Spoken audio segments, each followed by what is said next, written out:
হঠাৎ বেশি ঠান্ডা লাগছে। কেন হঠাৎ এত ঠান্ডা? এর জন্য দায়ী শৈত্যপ্রবাহ।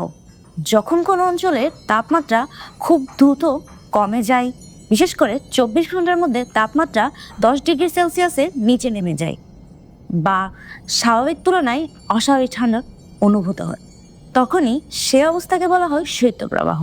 হিমালয় থেকে আসা ঠান্ডা ও শুষ্ক বাতাস যা বাংলাদেশের উপর দিয়ে প্রবাহিত হয়।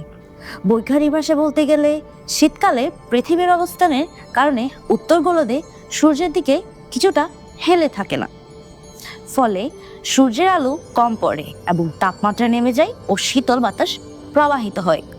বাংলাদেশে সাধারণত ডিসেম্বর ও ফেব্রুয়ারি মাসের মধ্যেই শৈত্যপ্রবাহটা বেশি দেখা যায়। যেমন এখন চলছে জানুয়ারি, শৈত্যপ্রবাহের প্রধান সময়। শৈত্যপ্রবাহের জনজীবনের অনেক ধরনের ক্ষতি রয়েছে। যেমন শৈত্যপ্রবাহ শুধু ঠান্ডাই নয়, নিয়ে আসে নানান সমস্যা। শিশু ও বয়স্কদের জন্য বিভিন্ন শারীরিক সমস্যার সম্মুখীন হয়। শিশু ও বয়স্করা নিউমোনিয়া ও শ্বাসকষ্টের ঝুঁকি বাড়ে। ঘন কুয়াশার কারণে গ্রাম অঞ্চলে যোগাযোগ ব্যবস্থা ব্যাহত হয়। দিনমজুর ও খেটে খাওয়া মানুষের জীবনে কঠিন হয়ে পড়ে। এখন বাংলাদেশে কোন কোন জায়গায় শৈত্যপ্রবাহ বেশি হয়? রাজশাহী, রংপুর, ময়মনসিংহ, খুলনা ও সিলেট বিভাগে।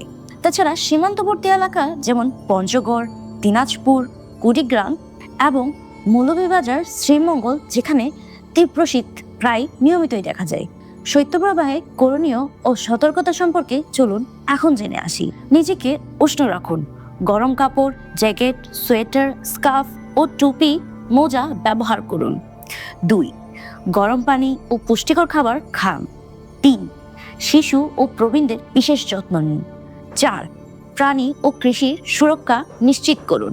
সুতরাং শৈত্যপ্রবাহ একটি প্রাকৃতিক ঘটনা, কিন্তু সচেতন থাকলে ক্ষতি কমানো সম্ভব। তাছাড়া আবহাওয়া পূর্বাভাস ও সরকারি নির্দেশনা মেনে চলুন। সুস্থ থাকুন, নিরাপদ থাকুন।